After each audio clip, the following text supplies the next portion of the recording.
ವಾರ ಎಲ್ಲ ನೀನ್ ಹೆಂಗ್ ಕರ್ತನ ಭೋಜನ ತಗೊಳ್ತಿದೀಯ? ನಿನ್ನೊಳಗೆ ದೇವರ ಮಂಜೂಷ ಇಲ್ಲ. ಹಣ ಇದೆ, ಸಂಪಾದನೆ ಇದೆ, ಬೆಳಗ್ಗೆ ಓಡ್ತೀಯ, ರಾತ್ರಿ ಎದ್ದು ಓಡ್ತಿದ್ಯಾ.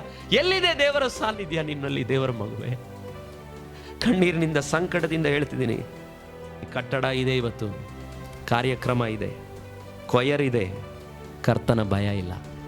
ಅದಕ್ಕೆ ನಿಮ್ಮ ಗುರಿ ಸಂತೋಷ ಅಲ್ಲ. ನಿಮ್ಮ ಗುರಿ ಪಕ್ಕದಲ್ಲಿರೋ ಹೇಳಿ ಏನಲ್ಲ, ಪರಿಶುದ್ಧತೆ ನಿನ್ನ ಗುರಿ.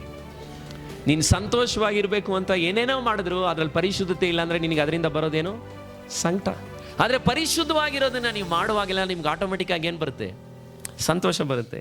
99:5 ವಾಕ್ಯ ಹೇಳುತ್ತೆ, ನಮ್ಮ ಯೆಹೋವ ದೇವರನ್ನ ಘನಪಡಿಸ್ರಿ, ಆತನ ಪಾದಪೀಠದ ಮುಂದೆ ಅಡ್ಡ ಬೀಳ್ರಿ, ಆತನು ಏನಂತೆ? ಪರಿಶುದ್ಧನು. ಎಲ್ಲರೂ ಹೇಳ್ತೀರಾ ಆತನು ಯಾರು?